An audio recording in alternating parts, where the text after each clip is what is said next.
Hello, my name is Thomas J. Baker of The Table Candle, and this is Raw Reviews, where we take people's who've played the game with us and get their honest reviews right on camera. Although our lizard man of the day, Mark, is choosing not to reveal his face, and we understand that. Some people don't like their faces on the internet. The Amish, look at them. So I'm not Amish, by the way. He's not Amish, but I'm just a lizard man, a little afraid of being seen. So, Mark, you've been with us for a while, A few campaigns. Sure. You've played a campaign, 2 campaigns actually, of Hero Builder. Mm-hmm. So, what is your take on Hero Builder? Your first raw take. What is your opinion of Hero Builder as a whole? Right. Well, I'm going to go ahead and admit right off the bat, because it's the only way I can get past this point, is that this is the second take. Yes, this is the second take. I messed up. I wasn't. So just breaking that down a bit. So you had kind of asked me more of my thoughts on the rules, and the big thing that's really nice about the rules, in my opinion, is that they are a very open, very customizable rule set. And I think personally, looking at them, they would most be useful to someone who wants to create campaigns. So in this case, the Hero Master, I was sort of waffling. I talked about Adventure Masters or whatever you want to call them. But, you know, the person creating the campaign, they're most useful for them because it gives you kind of a base point to help other people understand what they're trying to create and how the game is going to sort of function, so that they don't feel like they are totally lost when it comes to the rules or when it comes to knowing what's going on, which I know that, having tried to create some games for my friends and whatnot, it can sometimes happen that if you start to try to create your own rules, then they're like, well, I don't really understand not everybody's what's on the same fair. page. I don't know what's fair then. Yeah. Well, so this kind of helps create a baseline of what's fair. Yeah. So what was your favorite part of Hero Builder? Now that you got the whole, what was your favorite part? What really did you enjoy the most out of Hero Builder? Was it the powers, proficiencies, flares?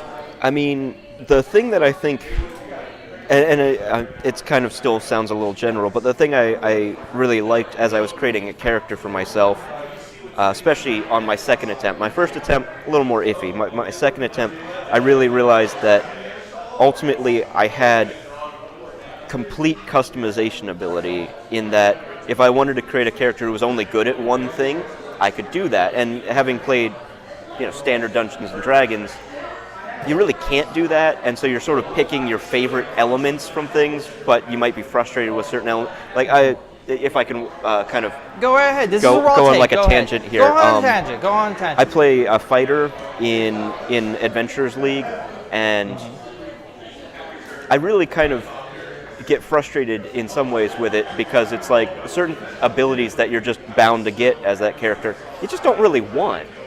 Yeah. So but you're still stuck with them. And even if you multi-class, you're still stuck with that character the way it was. So I think kind of, I played the Deadpool character here in a recent campaign with you guys. Yeah. And I just dumped everything into dexterity to see how that would go. And he's really fun to play as, because I dumped all of his stats into dexterity, but then I gave him this one proficiency that I dumped everything into, so he's just got massive regen, but he's also really good with guns, and they're totally separate from each other, but they make for this really kind of wacky character to play, because he can just jump into the middle of things, and he doesn't suck. Yeah. He's still doing weird stuff. But what about power creation? What do you think about power creation, which is a fundamental core of Hero Builder? I don't know that I'm the best person to ask about that, because I really have I don't think I've spent quite enough time with it to create a well-rounded power set. What I've ended up doing with both characters in the long run is really just building them toward one goal. With Giro, the Avatar character, it was really all about his ability to think through things, and with Deadpool, it's all about his ability to heal. But I would be kind of more curious about something that's got more of a spread. I just don't really trust myself building that yet. So you feel like there's a I think there's a learning curve, but there's definitely layers that you can go into. Yeah. So yeah. It's kind of a layered learning curve in that it's not like you're not going to know it when you start. You'll understand it, but you'll know it better the next time, or you'll have more interesting ideas to work with the next time because of the nature of the game, the nature of the system. So the more you go down the layers of how the good to old make rabbit powers. hole, yeah. The rabbit hole of powers. Back into my cave, you know. Yeah. So with that in mind, compared to like other role-playing games you've played, you've already talked about Dungeons and Dragons. Compared to other role-playing games, how much freedom do you feel like you had over your character? So, unfortunately, very bad question to ask me because the only one I've played is Dungeons and Dragons, and only for a fairly short time. That's fine. Yeah.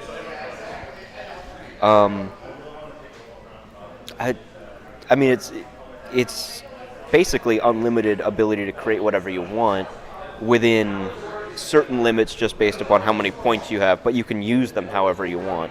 Right.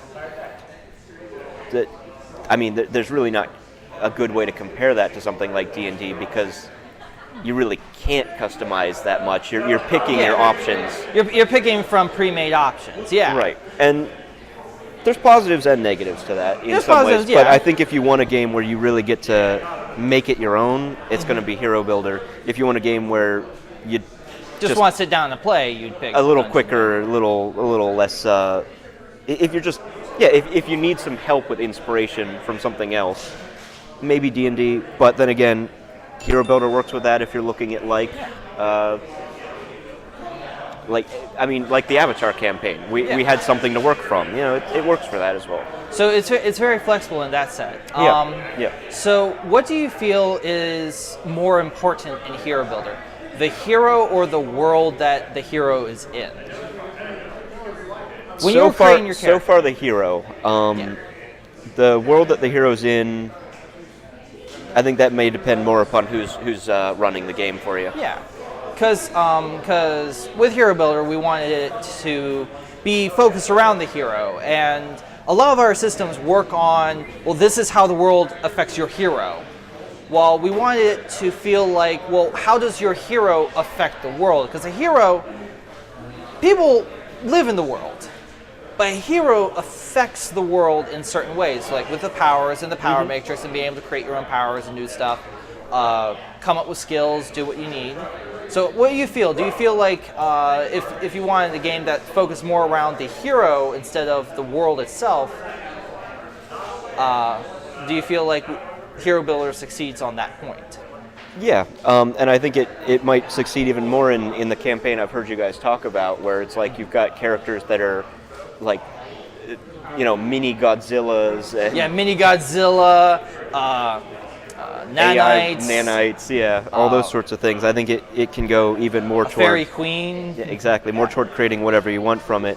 Or you can bring it back a little bit and create sort of a world and let people kind of work from that. I think it's all about having options and freedom, really. That based on everything I've seen. All right. So overall, if you had to give it a 1 out of 10 stars, what would it be? And be honest. We really want you to be honest on this. Well, that really becomes a difficult thing, unfortunately, again, just because I haven't played enough different RPGs. Enough of this system, enough of RPGs in general. I think I've got a way to maybe take care of this thought. I'm just going to talk through it because Go ahead. So, I have watched a fair number of people play different RPGs and whatnot. Call of Cthulhu. Everyone is whatever the heck that game's name is. Microscope. Yeah. And part of what's interesting about this one is I think you could play any of those within this system. Yeah. Maybe with a little more tweaking on things like sanity, which you're already planning on doing anyway. Yeah.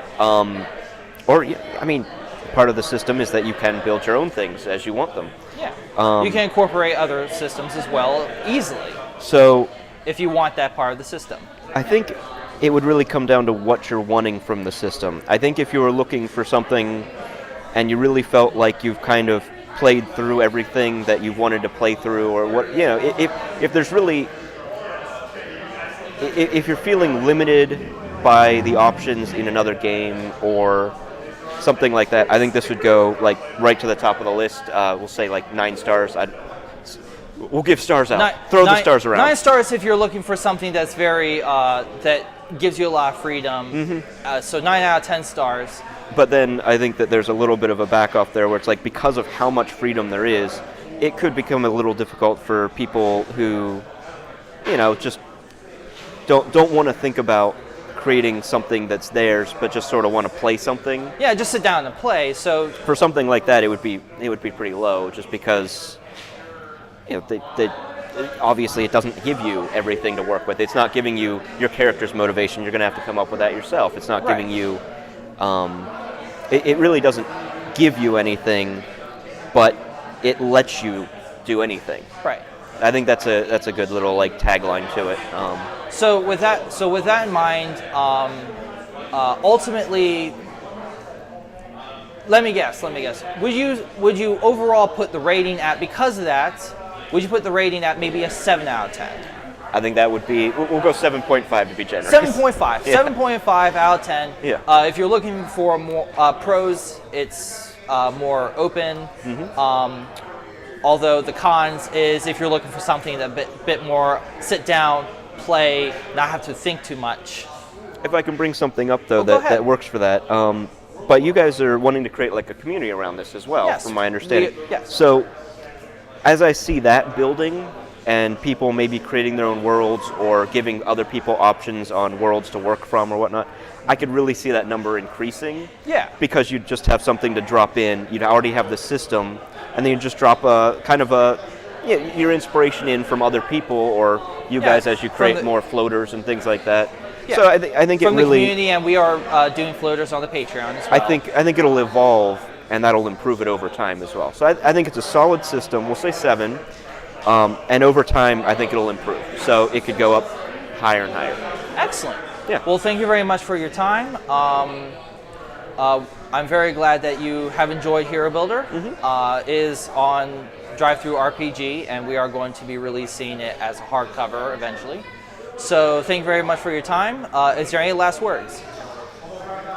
I wish I had something to plug here. He wishes he had something to plug. Yeah. Plug man. Yeah, something I was selling. But no, it's been fun, and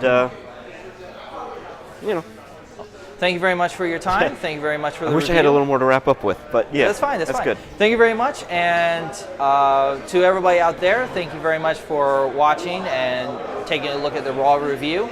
And we hope you join the heroic community. So, be heroic.